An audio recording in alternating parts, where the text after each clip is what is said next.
सफाई निफ्स ईमान है।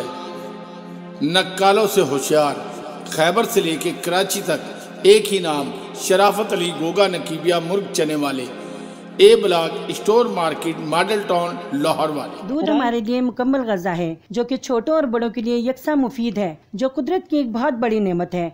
तो हमारा पेश करदा मूव प्योर मिल्क स्पेशल जो कि बिल्कुल खालिस, जायकेदार और मुकम्मल विटामिन से भरपूर है। आपके ख़ानदान की सेहत का ज़ामिन सिर्फ और सिर्फ मूव प्योर मिल्क स्पेशल।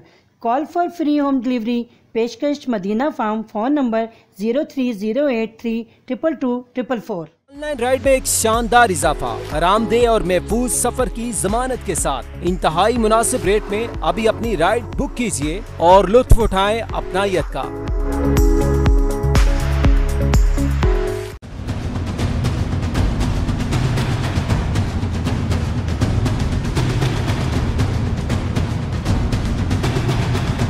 बिस्मिल्लाहिर्रहमानिर्रहीम।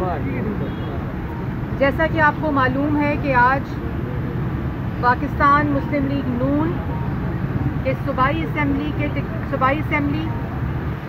कौमी असम्बली के मेंबरान और कौमी असम्बली और सूबाई असम्बली के टिकट होल्डर्स, जो भी मेंबरान ही थे लेकिन आरटीएस को 2018 में बिठाकर उनको जानबूझकर हराया गया।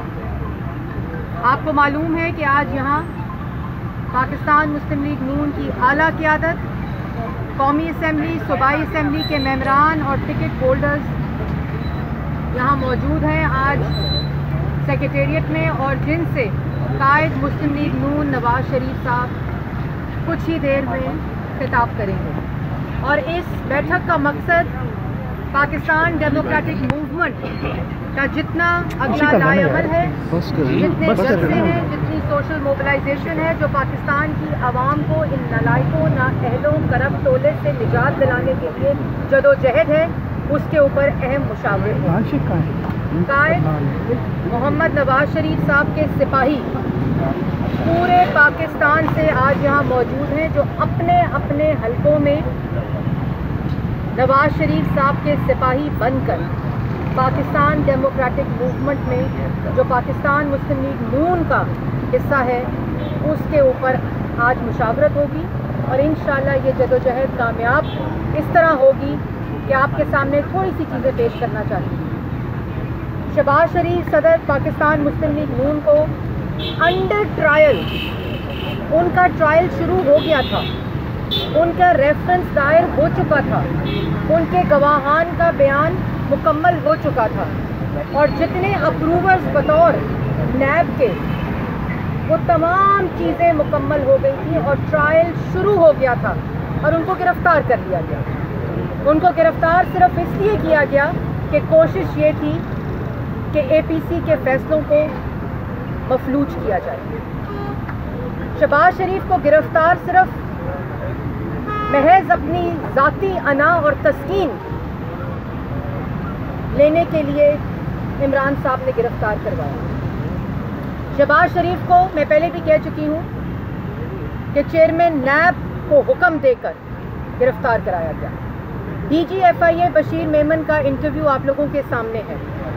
इस मौके पे मैं ये समझता हूँ ये इंतहाई अहम और ज़रूरी है मीडिया के नोटिस में ये बात लाना कि जो नोटिफिकेशन पैमरा की तरफ से जारी हुई है वो नोटिफिकेशन गैर आइनी है। पाकिस्तान के आइन में कहीं नहीं लिखा हुआ या किसी कानून में ये कहीं नहीं लिखा हुआ कि एक अगर किसी शख्स पे इल्ज़ाम है और मुकदमा चल रहा है तो वो टीवी में आके बात नहीं कर सकता।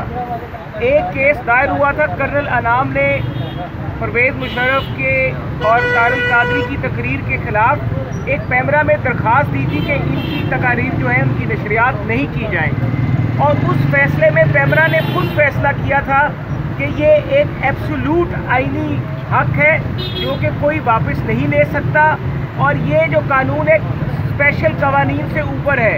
यानी कि पैमरा के कोड ऑफ कॉन्डक्ट में पैमरा इलेक्ट्रॉनिक मीडिया को जो रेगुलेट करता है वो आपका 2015 आपका कोड ऑफ कॉन्डक्ट है।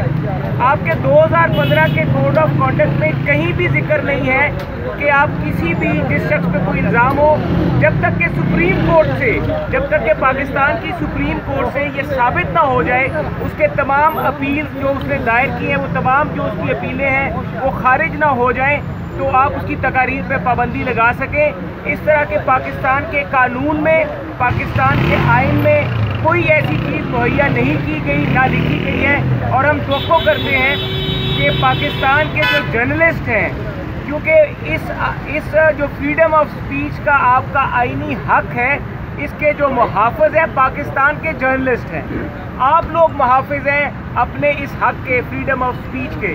हम आपको कहेंगे कि आप लोग भी सामने आएँ। कल किसी जिस तरह इस मुल्क में पॉलिटिकल विक्टिमाइजेशन, सियासी इंतकाम एक रवाज बन चुका है, तो इसीलिए 1973 के आइन में ये बुनियादी हक दिया गया था फ्रीडम ऑफ स्पीच का। देखिए, 12 अक्टूबर जो है वो एक ऐसा स्याह दिन है कि जिस दिन एक अवामी हुकूमत का जो है वो खात्मा किया गया और एक ऐसा पाकिस्तान जो एशियन टाइगर बनने जा रहा था, एक ऐसा पाकिस्तान जो एटमी कुव्वत बना था, एक ऐसा पाकिस्तान जिसकी पूरी दुनिया में इज्जत थी, उस पाकिस्तान को जो है वो अंधेरों की तरफ धकेल दिया गया। उसके बाद जो है वो पाकिस्तान में लोड शेडिंग का राज हुआ, दहशतगर्दी का राज हुआ और इकॉनमी जो है वो तबाह हुई। तो ये एक उस हवाले से बहुत ही स्याह दिन है पाकिस्तान की तारीख में और हम इस दिन को इस हवाले से एक यौम एहतजाज के तौर पे मनाते हैं ताकि ऐसे दिन और ऐसे लम्हात जो हैं ये हमेशा हमेशा के लिए पाकिस्तान में हो जाए। मेरे ख्याल से वही खमियाजा पाकिस्तान बहुत अरसे से भुगत रहा है और जैसे मियां मोहम्मद नवाज शरीफ साहब ने कहा कि हर इदारे को अपना काम करना चाहिए, तो फिर हर इदारे को अपना काम करना चाहिए, वो कोई भी हो। जहाँ तक 12 अक्टूबर की बात है, वो जंग आज भी लड़ी जा रही है और वो जंग मियां मोहम्मद नवाज शरीफ अपने लिए नहीं लड़ रहे, वो मियां मोहम्मद नवाज शरीफ पाकिस्तान के लिए लड़ रहे हैं, पाकिस्तान की जमहूरियत के लिए, उसके इस्तेहकाम के लिए। और मेरे ख्याल से यही पाकिस्तान जो बना था वो जमहूरी इक़्तिदार के लिए बना था, वो माशाल्लाह उसके लिए नहीं बना। वो बोलें तो हलाल, हम बोलें तो हराम। हम किसी इदारे के ख़िलाफ़ नहीं है, हम कह रहे हैं कि हर इदारा अपने डोमेन में काम करें बस। देखें, ये तो एक दफ़ा नहीं, आपने देखा कि मुतअद्दिद बार इस मुल्क में यही कुछ हुआ और ये गलत हुआ, इसीलिए मुल्क तरक्की नहीं कर सका। मेरा ख्याल अभी कुछ ना कहें, क्यों? अभी ये लोग खुद भी कुछ कह लेंगे, हमें कहने की जरूरत नहीं पड़नी मेरे ख्याल में। सर लाडला बैठ के इंडिया के चैनल पे, इंडिया की धरती पे बैठ के उनको क्या कुछ कहता है, ये ज़्यादा ही लाडला है कि जो इसकी बातें तमाम हजम कर लेते हैं, पचा लेते हैं। वक्त आएगा, मैंने तो अपनी ज़िंदगी में, अपनी सियासत में, अपनी यही देखा कि वक्त जब बदलता है तो कोई लाडला नहीं रहता। सर, अगर आप पाकिस्तान की हिस्ट्री देखें, जो भी जमहूरी हुकूमतें इस पाकिस्तान में आई हैं, जैसे कि 12 अक्टूबर एक हमारे लिए एक बहुत बड़ा सानिया है। इस सानिया को याद रखने के लिए ये है कि जो हमारे लीडर का या हमारा नज़रिया है, ये जो हमारा बयानिया है, ये उसके मुताबिक है कि मुंतखब हुकूमतों को उनका टाइम देना चाहिए, उनके ऊपर कोई भी मुसल्लत ना हो और मुख्तलिफ हुकूमतें जो भी हैं अपने नज़रिए के मुताबिक, अपने बयानी के मुताबिक चलें। यही पाकिस्तान की तरक्की का राज है और इसी तरह ही रोशन पाकिस्तान हो सकता है। सर, बात ये है कि ये जो सिलेक्टेड वज़ीर आज़म है, ये खुद अपने पैरों पर नहीं खड़ा, इसको इस बात का बिल्कुल पता है। मुल्क दुश्मन जो भी असरात हैं ये खुद इस मुल्क में ला रहे हैं और ये इस मुल्क के दुश्मन हैं और इंशाअल्लाह अल्लाह के फजल व करम से मियां मोहम्मद नवाज शरीफ एक नज़रिया और एक सोच का नाम है और वो इस मुल्क की तकदीर बदलेगा। बिल्कुल, उस वक्त भी ज्यादती की गई थी पाकिस्तान मुस्लिम लीग नून के वज़ीर आज़म जो मियां मोहम्मद नवाज शरीफ थे, शब खून मारा था और उसके समरात बाद में देखे कि पाकिस्तान 4 साल पीछे चला गया और पाकिस्तान की तरक्की का पहिया जो है वो जाम किया और इसी तरह का जो सेमी माशाल्लाह आज भी लगा हुआ है और आज भी वही सूरत हाल है कि इंसाफ बिल्कुल कहीं नज़र नहीं आ रहा और हर तरफ फूक आलम है, नुसरत जो है वो तारी है और आज बेरोज़गारी जो है, महंगाई जो है और हर किस्म के अदारे की तबाही बर्बादी जो नज़र आ रही है। यही कहता हूँ कि वही इमरान खान जो अपना पतलूने गीली करने की बातें करता है वो हमें नहीं कहता था, वो जिसको कहता था आपके कैमरे के तौर से सब जानते हैं। वो इंडिया में जाकर अपने फ़ौज के ख़िलाफ़ बातें करता था, उसमें बगावत की कोई बू नहीं आती। अगर कोई साबका वज़ीर आज़म ये कह दे कि तमाम इदारे अपने हदूद के अंदर रहकर काम करें तो वो बगावत के ज़ुमरे में आता है। तो ये सरासर नाइंसाफ़ी है और यहाँ पर किसी का इंसाफ दूर दूर तक नज़र नहीं आता। जिस तरह आप जानते हैं कि राना सनाउल्लाह साहब की चलती हुई गाड़ी में 20 किलो हेरोइन निकल आती है और बाद में शर्म के मारे डूब कर मर जाते हैं और फिर केस को वापस लेने की कोशिश भी करते हैं। और बताएं वो आज केस कहाँ है? आज वो हेरोइन से असासों तक आन पहुँचा है। तो मैं ये समझता हूँ कि पाकिस्तान में लाकानूनियत है, जंगल का कानून है और किसी तरह भी हुकूमती रिट नज़र नहीं आती। सर एक आखिर सर, कभी सुना था, ख्वाब में भी नहीं सुना था कि अदरक पेशावर में 800 रुपये किलो, यहाँ भी 600 से कम नहीं मिल रही।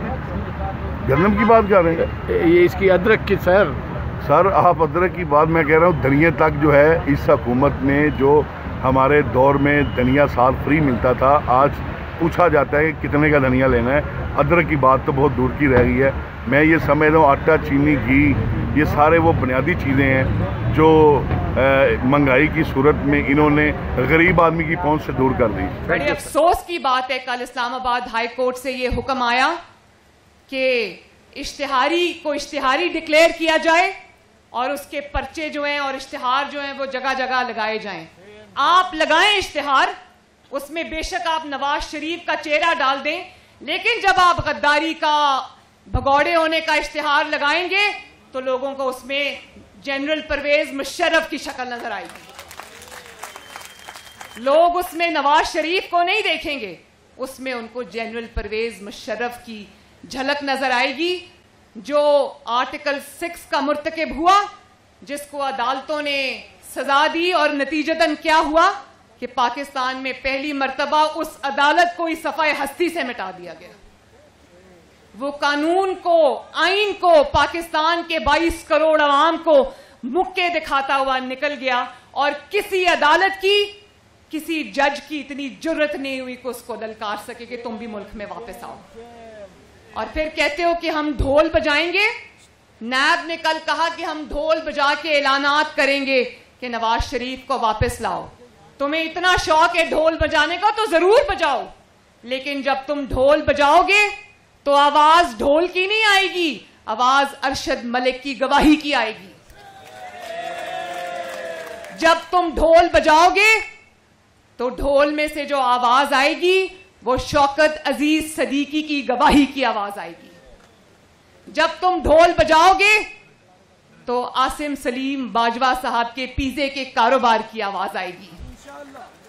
जब तुम ढोल बजाओगे तो आवाज आएगी कि किस तरह नवाज शरीफ के खिलाफ साजिशें करते रहे। आवाज आएगी कि नैब को कुछ खास फेस और कुछ खास केस ही क्यों नजर आते हैं। आवाज आएगी कि काजी फाइज ईसा जैसे अपराइट जज, उनकी वाइफ जो सरीना ईसा हैं, वो तो लाठियां टेकते हुए अदालतों के चक्कर लगाती हैं, एफबीआर के बाहर खड़ी होकर इंतजार करती हैं, लेकिन जनरल आसिम सलीम बाजवा की वाइफ, इमरान खान साहब की बहन, उनको तो कोई अदालत, कोई नैब बुलाने की जुर्रत नहीं कर सकता। और जब आप ढोल बजाएंगे तो अभी कल जो इंकशाफात आज मियां साहब ने आपको स्क्रीन पे दिखाए हैं, तो उसमें जो बशीर मेमन साहब हैं उनकी गवाही की आवाज आएगी। नवाज शरीफ की आवाज तो आपने बंद कर दी। नवाज शरीफ की तकरीर टीवी पे दिखाने की इजाजत नहीं है, लेकिन नवाज शरीफ की आवाज अब टीवी पर दिखाने की जरूरत भी नहीं है। नवाज शरीफ का मुकदमा गली गली, मोहल्ले मोहल्ले, घर घर पहुंच चुका है। अब आवाज उसकी बंद करोगे कि तो उसकी आवाज गूंजेगी इंशाअल्लाह। और नवाज शरीफ की आवाज उस गली, मोहल्लों, घरों तक पहुंचाने में मीडिया का किरदार तो है, मियां साहब के नैरेटिव का किरदार तो है, आप सबका है, लेकिन सबसे ज्यादा जिस चीज ने आवाज वो गली गली पहुंचाई है, वो नवाज शरीफ के साथ होने वाले जुल्म ने वो आवाज गली गली पहुंचाई है। वादा करें कि जब भी नवाज शरीफ पे कोई इम्तिहान का वक्त आया, नवाज शरीफ ने कोई तहैया किया तो अल्लाह ताला ने उसकी मदद की, अल्लाह ताला ने अपनी नुसरत उतारी और नवाज शरीफ को फतहयाब किया। तो इंशाअल्लाह ताला आज आपका जज्बा देख के मुझे ये यकीन हो गया है कि ये तहरीक अल्लाह के फजलो करम से कामयाब हो चुकी है। और आखिर में मेरे साथ वादा करो कि इंशाअल्लाह ताला पाकिस्तान का सर नहीं झुकने दोगे, आईन का सर नहीं झुकने दोगे, कानून का सर नहीं झुकने दोगे, जमहूरियत का सर नहीं झुकने दोगे, वोट की इज्जत और हुर्मत का सर नहीं झुकने दोगे, पाकिस्तान के अवाम का सर नहीं झुकने दोगे। और मुझसे वादा करो कि अपने कायद मोहम्मद नवाज शरीफ के नजरिए का सर नहीं झुकने दोगे। और वादा करो कि पीडीएम और ये जो अब मूवमेंट चल रही है, इसके अंदर शाना बशाना अपने कायद के, अपनी बहन के, अपनी बेटी के पूरे जज्बे और तैयारी के साथ शरीक होगे इंशाअल्लाह। और जो पाकिस्तान के अवाम ने, एक मिनट बेटा, पाकिस्तान के अवाम ने जो पीडीएम से, जो नवाज शरीफ से, जो मुस्लिम लीग नून से अपनी उम्मीदें वाबस्ता कर ली हैं, उन उम्मीदों को टूटने नहीं दोगे। एक जो भी आज आप उठा के देख ले, चाहे वो कारोबारी हो उसकी उम्मीदें हैं, या वो रेड़ी वाला हो, या वो ताजिर हो, या वो मीडिया पे जुल्म हो रहा हो, या कोई जज है जिसको निशाना बनाया हो, या कोई भी है, वादा करो कि उनकी उम्मीदें जो नवाज शरीफ से वाबस्ता उनको टूटने नहीं दोगे। वादा करते हो? अल्लाह ताला आप सबका हामी और नासिर हो। पाकिस्तान जिंदाबाद। पार्लियामेंटेरियंस, मुस्लिम लीग नून का एक एक parliamentarian, MNA, MPa, senator, ticket holder जिंदाबाद। शहबाज शरीफ जिंदाबाद। हमजा शहबाज जिंदाबाद। और आखिर में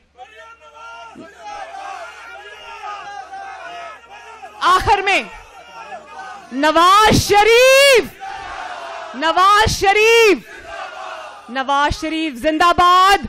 पाकिस्तान मुस्लिम लीग नून जिंदाबाद।